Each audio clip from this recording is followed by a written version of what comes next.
Selamat berjumpa kembali mahasiswa sekalian. Hari ini kita melanjutkan pembahasan minggu kemarin tentang analisa logika kerusakan PC. Dimana untuk hari ini kita akan membahas atau fokus pada kerusakan hard disk dan RAM. Ya. Istilahnya HDD. HDD itu hard disk driver, lalu RAM itu random access memory. Kerusakan ini cukup sering terjadi. Jadi kadangkala kita nggak tahu kalau ternyata harddisknya rusak ya, atau kita juga nggak tahu kalau RAM-nya yang bermasalah. Jadi topik ini cukup menarik karena kita kadang-kadang nggak tahu kalau itu kerusakan ya terjadi karena atau disebabkan oleh harddisk sedemikian hingga kita tidak bisa mengganti atau memperbaiki ya, atau juga kadang-kala kerusakan itu karena RAM yang bermasalah ya. Biasanya kita pindah-pindah komputer kita ternyata RAM-nya eh, bermasalah ya, sehingga komputer nggak nyala padahal barusan nyala lalu tiba-tiba nggak nyala. Itu kadang-kadang hal yang sering terjadi. Baik, kita langsung ke materi saja.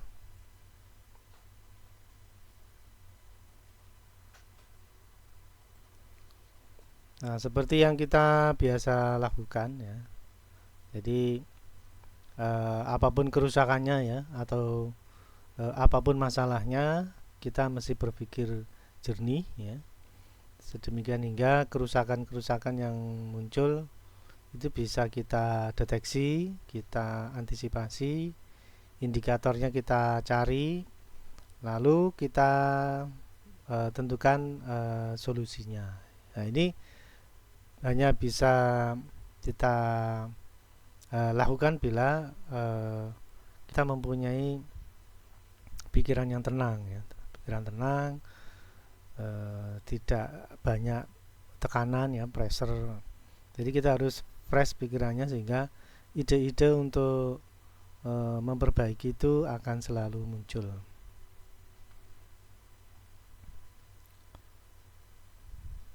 Baik, kita lanjutkan materinya. Yang pertama ya. Jadi di sini seperti biasa ada kondisi awal, ini kondisi normal ya. Kondisi awal ini kondisi normal atau kondisi sebelum rusak ya.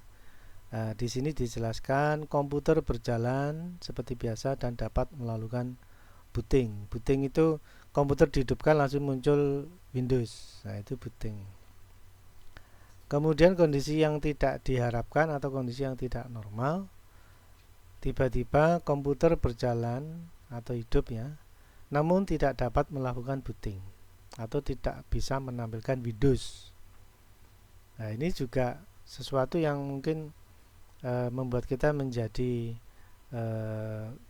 kendala ya atau masalah yang cukup mengganggu karena mungkin kita sedang ada pekerjaan atau mungkin kita tidak biasa mengalaminya, pas kita butuh komputer ternyata terjadi error seperti ini ya. Nah, ini kita pertama pikirannya harus tenang dulu sehingga kita cari indikator ya. Pesan yang muncul di komputer itu maksud saya indikator karena pesan itulah yang membuat kita menemukan solusinya ya. Karena komputer itu sering memberikan pesan error. Nah, pesan error itu harus kita baca atau harus kita uh, ketahui ya. Kalau enggak, kita enggak tahu permasalahannya apa. Lah yang tahu itu kan komputer. Nah, komputer itu selalu memberikan pesan error. Contoh ya yang ada di tampilan ini tertulis disk boot failure ya, insert system disk and press enter. Jadi di sini jelas bahwa sistem bootnya tidak normal atau terjadi kesalahan. Ya, jadi disk boot itu berarti komputer tidak bisa menampilkan operating system. baik itu Windows maupun yang lain ya. Jadi dia nggak bisa memulai untuk membuat komputer bisa bekerja ya. Biasanya butuh sistem ya, disk operating system biasanya kalau dulu istilahnya ya, atau DOS ya, DOS, disk operating system. Nah, komputer itu harus menampilkan disk operating system. Kalau sekarang disk operating systemnya dalam bentuk aplikasi berbentuk Windows ya. Nah, kalau itu nggak muncul, nggak bisa bekerja, maka komputer tidak bisa digunakan ya. Jadi gejalanya ini IDE channel 0 master none error dispute failure misalkan ya. Nah, ini poin-poinnya di sini ada dispute failure ya. Ini juga gitu, di tampilan yang saya tampilkan ada tulisan dispute failure. Nah, jadi ada kesalahan pada saat awal disk memulai ya. Nah, solusinya ya ini adalah periksa apakah sambungan hard disk tersambung dengan benar. Ini biasa data ya, kabel data. Baik sambungan dari power supply ke hard disk atau hard disk ke motherboard. Nah, ini selain power supply juga data ya. Data kabel data hard disk ke motherboard ya. Jadi mesti periksa ya. Jadi apakah kabel datanya ya ataukah kabel power supply-nya ya, karena hard disk itu ada dua kabel yang terpasang, yaitu kabel data dan kabel power supply. Nah, ini ya. Nah, kemudian kita bisa memahami poin-poinnya ya. Jadi data yang tampil di sini tuh sebenarnya hanya data pendukung ya. Namun poin penting informasi yang mesti kita pahami adalah dispute failure. Ya, begitu dispute failure berarti dia nggak bisa menampilkan disk operating system atau tidak bisa menampilkan Windows ya. Nih. Nah, kemudian kita lanjutkan pembahasan ini.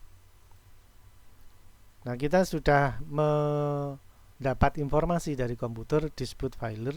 Ini berarti berhubungan dengan hard disk. Ya.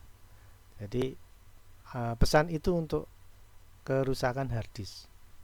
Atau mungkin hard disknya nggak rusak tapi tidak terdeteksi. Jadi pokoknya yang berhubungan dengan hard disk. Nah, kalau sudah berarti kita fokus ke permasalahan hard disk. Nah, kita mulai dari BIOS ya, Basic Input Output System. Apakah hard disknya itu dideteksi?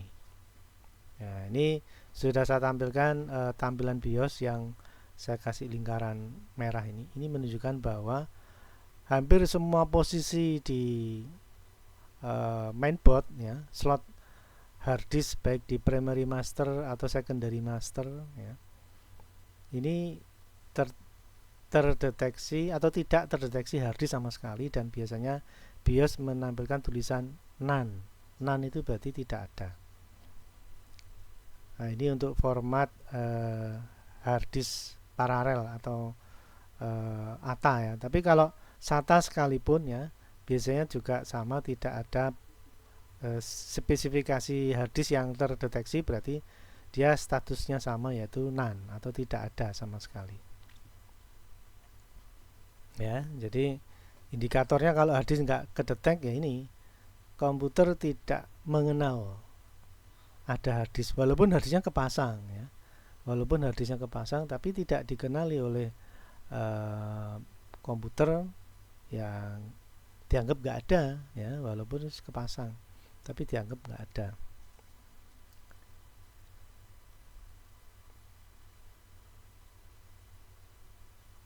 Baik, kita lanjutkan lagi. Nah, kalau sudah kita ketahui indikatornya bahwa hard disk tidak terdeteksi, maka kita bisa langsung fokus ke perangkatnya ya. Jadi walaupun hard disknya mungkin kepasang, power supply lengkap, tapi kalau nggak kedeteksi berarti hard disknya ini bermasalah. Mungkin rusak ya, mungkin power supply-nya nggak terhubung dan sebagainya. Nah, demikian juga kalau kita pelajari minggu kemarin ya, itu ada gejala dan indikator. Ya, gejalanya itu tidak muncul Windows, jadi gejala itu lebih cenderung efek yang ditimbulkan ya. Efek atau pengaruh yang ditimbulkan Windowsnya nggak muncul. Indikatornya ada pesan dispute failure, ini indikatornya. Jadi indikator itu sebagai acuan untuk merumuskan permasalahannya ada di hard disk. Ya, dia menyebutkan dispute failure, jadi hubungan dengan disk ini berarti hard disk. Setelah kita pastikan di BIOS hard disk tidak kedetek, tidak ada, dianggap tidak ada oleh komputer, maka kita mulai beraksi ya, istilahnya ya. Jadi hard disknya kita lepas kabelnya ya, mungkin kabelnya yang kita ganti dengan kabel yang lain. Lalu kabel ini kabel data ya. Kemudian kabel power mungkin kita pasang kabel power yang lain karena power supply itu punya kabel power lebih dari satu. Ya. Bisa jadi dua. Nah ini kita ganti atau kita pindah soket power supply-nya.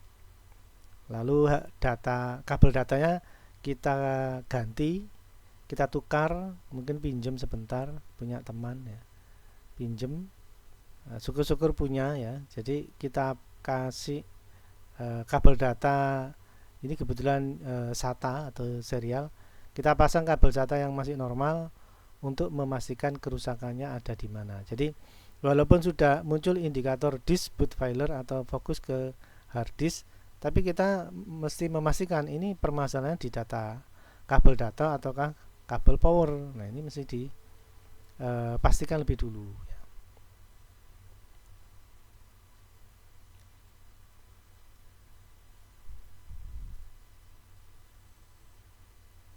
Nah, baik kita sudah mengganti, asumsinya sudah mengganti kabel data yang baru, kemudian kabel power kita pindah, lalu kita hidupkan lagi komputernya. Apakah pesan error dispute file itu masih ada? Apakah masih muncul? Apakah hard disk masih belum juga dideteksi oleh komputer melalui BIOS, ya, melalui pesan atau tertera di BIOS? Kalau ternyata sudah dikenal lagi dan tidak ada pesan dispute failure lagi, berarti memang permasalahannya kabel datanya kita ganti ya, mesti kita ganti karena kabel data itu bisa jadi putus ya di tengah, kita nggak tahu posisi di mana, ya sudah ganti aja gitu ya. Tapi kabel data tadi itu dengan walaupun mungkin pinjem itu sebagai pembuktian ya, bahwa permasalahannya ada di kabel data. Ya intinya ya kita belikan yang baru gitu aja.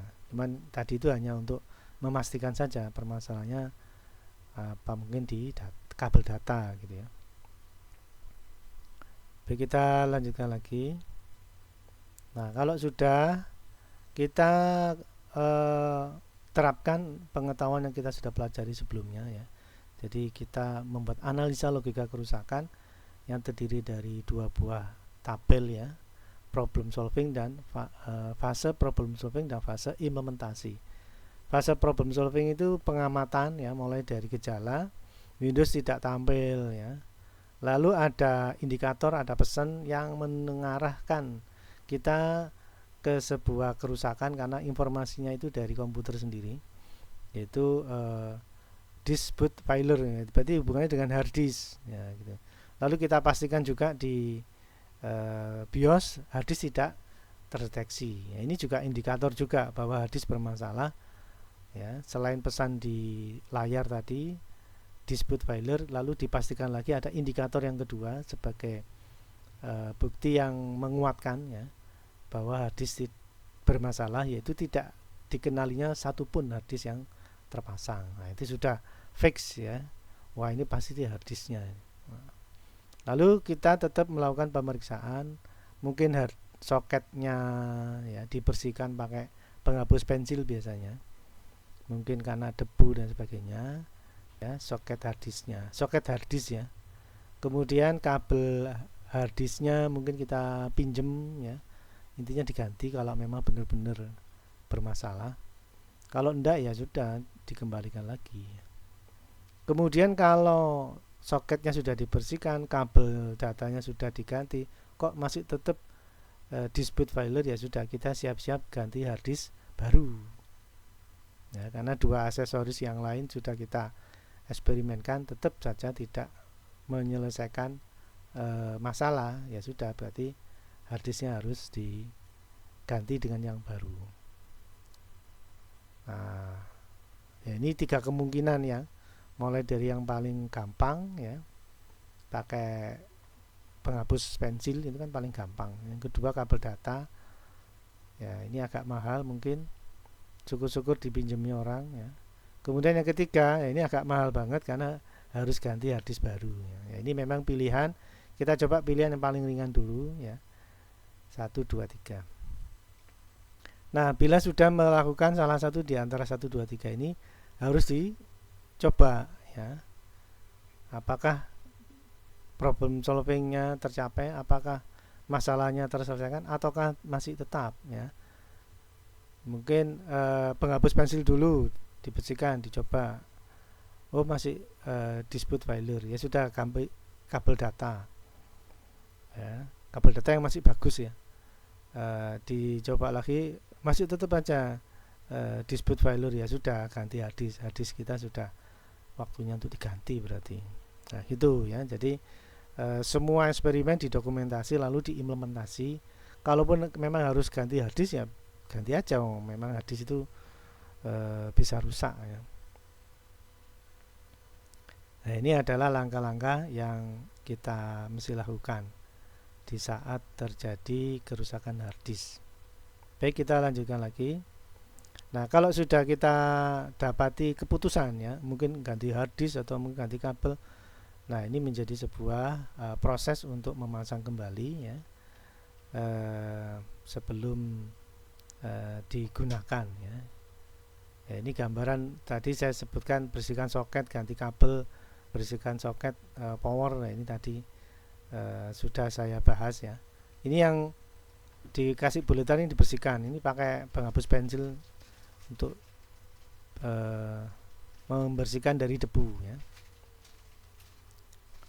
Baik, kita lanjutkan lagi. Nah, apabila sudah diganti, mungkin itu hanya sekedar membersihkan pakai penghapus pensil atau mungkin ganti harddisk, atau yang kedua ya ganti kabel, dan yang ketiga sampai ganti harddisk, harus dipastikan dulu dikenali oleh komputer. Nah, contohnya ini SATA atas 1. Ya, ini berarti soket kedua ini ya, dari harddisk SATA. Bila dipasang, dia harus bisa mendeteksi merek sama kodenya ya. Ini ada merek, ada kode harddisk. Dia harus mampu mendeteksinya. Kalau mampu mendeteksinya, biasanya langsung muncul di BIOS. Oh, harddisknya Samsung, kemudian kodenya SP1614C misalkan. Wah, ini berarti harddisknya sudah dikenali dan siap untuk digunakan. Kalaupun harus diinstal ulang, ya sudah install ulang. Yang penting kan komputer sudah mengenali ada harddisk yang terpasang. Nah, itu yang jauh lebih penting dulu ya. Jadi komputer sudah punya harddisk. Kalaupun install ya itu sebuah konsekuensi ya. Syukur-syukur harddisk yang lama masih bisa dipakai. Baik, kita lanjutkan materinya. Nah, sekarang kita coba ke permasalahan yang lain ya.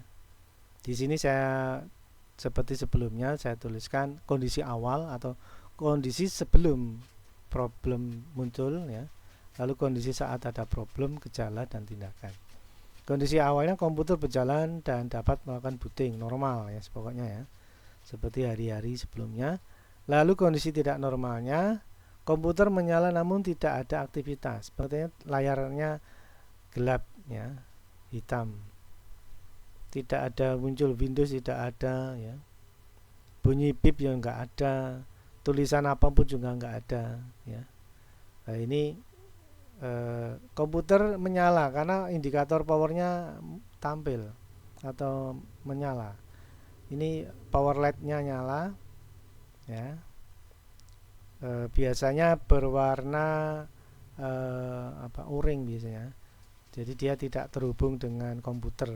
Nah, ini warna uring. Ya, ini indikator bahwa komputer tidak memberikan sinyal apapun ke monitor, sehingga tampilannya gelap seperti ini. Nah, ini kalau salah persepsi bisa beranggapan yang rusak monitornya, ya. Tapi karena monitor dan komputer itu sudah punya kesepakatan, ya. Jadi kalau komputer terhubung dengan monitor itu warna LED-nya hijau, ya.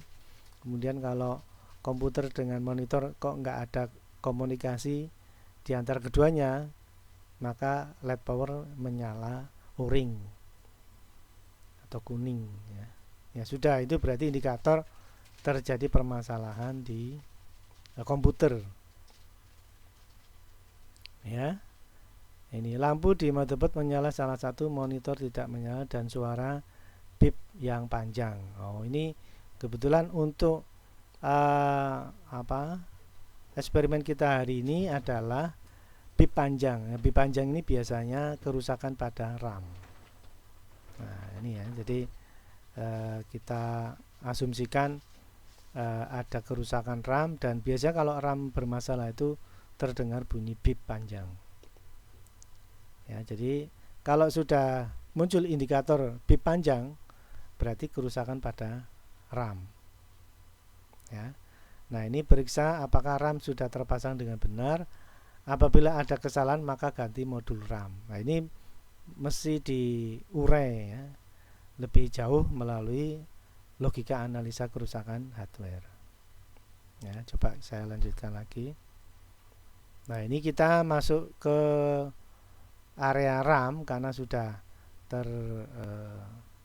terbukti atau ada indikator yang mana itu menunjukkan ada kerusakan atau mengarah ke kerusakan RAM, ya, yaitu bip panjang.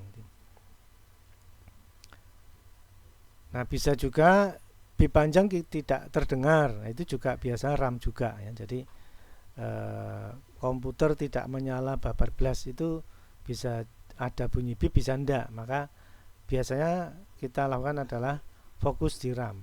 Nah, karena komputer bisa nyala itu kalau ada mainboard, lalu prosesor, dan yang ketiga adalah RAM, ya. Jadi kita bisa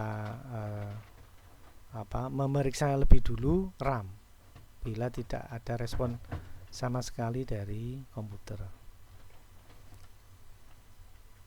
Nah, ini kita lepas, ya, kita bersihkan pakai kuas, ya. Bisa kita bersihkan slot RAM-nya ini dari debu, ya.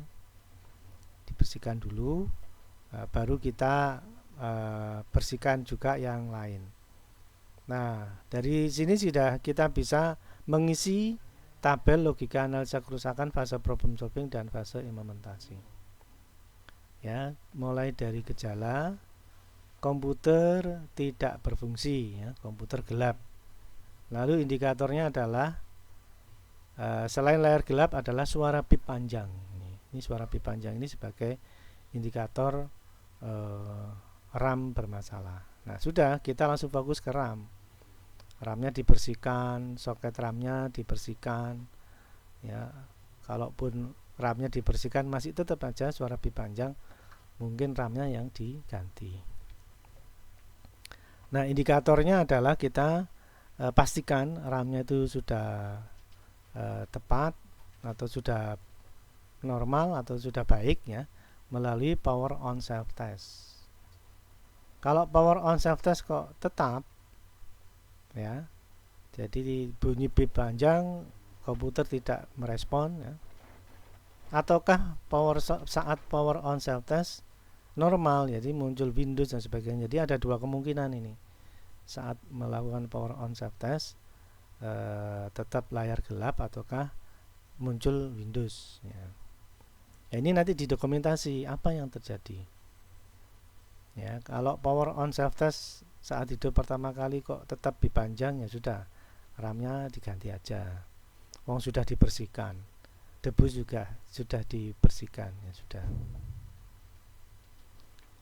Kemudian berikutnya kalau ternyata dibersihkan itu kok sudah menyelesaikan masalah, biasanya saat power on self test itu normal kembali Windowsnya muncul. Nah, itu berarti sudah pekerjaan kita sudah selesai, sudah menyelesaikan masalah, walaupun dengan cukup membersihkan RAM pakai penghapus pensil dan membersihkan soket RAM pakai kuas. Ya sudah, kita sudah mampu menyelesaikan masalah saat itu ya. Nah, semua didokumentasi lalu diimplementasi. Kalaupun ganti RAM ya kita ganti aja RAM-nya gitu ya. Baik, kita lanjutkan pembahasannya. Jadi yang penting kita amati dulu ya gejala, indikator ya, lalu apa yang mesti dilakukan ya, dibersihkan, kemudian dibersihkan pakai penghapus pensil, pakai kuas, ataukah memang harus diganti RAM-nya. Nah, itu kita persiapkan gitu ya. Baik, kita lanjutkan. Nah, sekarang kita lihat bagaimana kita menanganinya ya. Pertama, soket dan RAM dibersihkan. Jadi ini soket RAM, ini harus dibersihkan. Biasanya pakai kuas. Kuasnya cat yang masih bagus ya. Jadi debunya di sini dibersihkan ya. Siapa tahu selama pemakaian selama ini debunya nempel, dibersihkan. Ataukah ya ini RAM-nya ini dibersihkan pakai penghapus pensil sampai betul-betul bagus ya, betul-betul bersih, kemudian dipasang lagi di soket RAM, lalu kita hidupkan ya, apakah masih tetap bit panjang ataukah Windowsnya sudah normal atau bisa masuk BIOS ya paling tidak. Nah, kalau tidak bisa, masih tetap bit panjang, ya sudah, RAM-nya memang harus diganti ya. Terus mana lagi yang memang RAM itu bisa jadi rusak ya. Tapi apa yang kita pelajari ya, hari ini adalah kemampuan kita membuat keputusan ya setelah melalui proses identifikasi masalah, lalu keberanian untuk membuat keputusan, oh ini harus diganti ataukah tidak. Itu yang penting dalam perkuliahan kita. Jadi logika analisa kerusakan itu adalah kemampuan kita untuk memastikan sebuah keputusan. Baik, kita lanjutkan lagi.